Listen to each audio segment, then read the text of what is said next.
ورو سوال کړی دی چې ما ته احتلام ډیر زیات کیږي چې سحر را پاسم په کپړو باندې زو ګورم نو د منی اثراتي حیرانی مې چې دینه به څنګه بچ کېږم او دوی مده چې دې له سوزو ګناګاری مو کنه الجواب الله سبحانه وتعالى په انسان کې د شهوت چولې دي شهوت چا چولې الله سبحانه وتعالى او الله په هر کار کې حکمت ته واستمو د شهوت هم دې د پاره دی چې د خزه او سړی یو بل سره خجون تیر کی الله په انسان کې چې د شهوت چولې ډیر حکمتونه دي یو په کې صرف بیانو هغه د دې چې د خزه او سړی خجون تیر کی نو دا انسان په دې جسم کې د منی جوړیږي به د دې وته لار ده کله د انسان په اختیار کې وځي او کله د انسان نه غیر اختیاري وځي غیر اختیاري دی چې په خوب کې انسان نه وځي دې ته احتلام ویل کېږي نو دې د انسان نه ګناګاری دې د انسان نه ګناګار بلکې د جسم مسله ده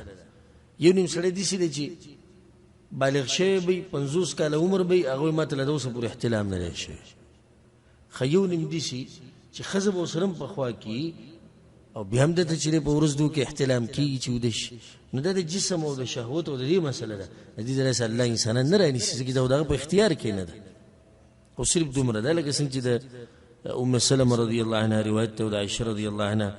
په صحیح بخاری صحیح مسلم سنن ترمذی ابو داود ټول کې د حدیثونه راغلي چې کله انسان سحر را پاس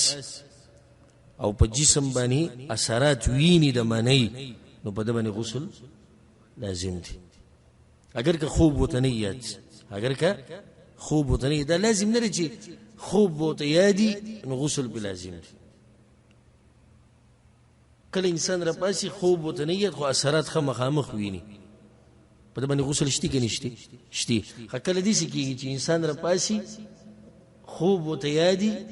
خو اثرات ویني او د سمشتي نشته غسل به نشته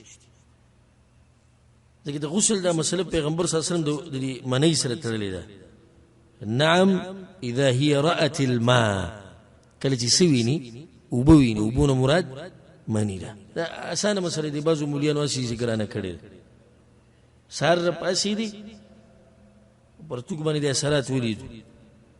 خوب د تم یاد د اثرات تیموري د خوازه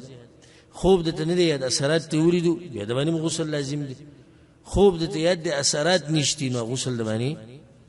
باندې نشتی والله اعلم